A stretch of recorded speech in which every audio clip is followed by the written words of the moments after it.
ఇవాళ తెలంగాణ రాష్ట్రంలో రిజర్వేషన్లకు అడ్డుపడ్డ చంద్రశేఖరరావు, బండి సంజయ్, కిషన్ రెడ్డి, రామచంద్రరావు కాదు మన సవాలు, మన పోటీ మన సవాలు ఢిల్లీ మీద, నరేంద్ర మోడీ మీద,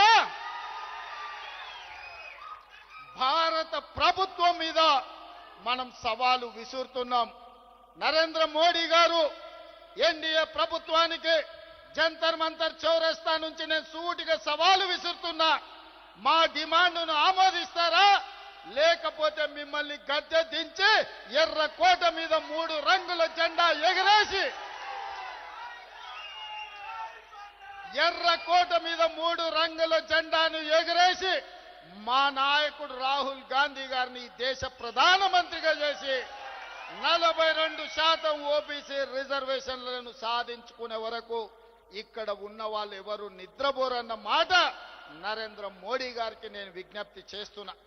మిత్రులారా, ఈ వేదిక మీద నుంచి నేను విజ్ఞప్తి చేస్తున్న ఈ భారత ప్రధానమంత్రి గారికి, అయ్యా నరేంద్ర మోడీ గారు, మీ గుజరాత్ నుంచి గుంట భూమి మేము అడగలే, మీ పోర్బందర్ పోర్టు నుంచి చుక్క నీళ్లు అడగలే.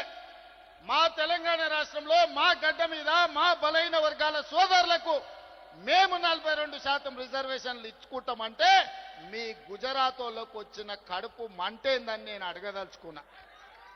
ఇవాళ మేము గుజరాత్లో అడగలేదే, మేము ఉత్తరప్రదేశ్లో అడగలేదే, మేము మహారాష్ట్రలో అడగలేదే, మేము మా తెలంగాణలో 4 కోట్ల ప్రజలం నిర్ణయించి శాసనసభలో బిల్లు ఆమోదించి విద్యా ఉద్యోగాలలో రాజకీయాలలో బలైన వర్గాలకు 42% రిజర్వేషన్ ఇవ్వాలని ముక్త కంఠంలో 4 కోట్ల ప్రజలు విజ్ఞప్తి చేస్తే మా ఆలోచనలను మా బిల్లులను తుంగలో తొక్కే అధికారం మీకెవరిచ్చిందని నేను నరేంద్ర మోడీ గారిని బీజేపీని నేను అడగదలుచుకున్నా.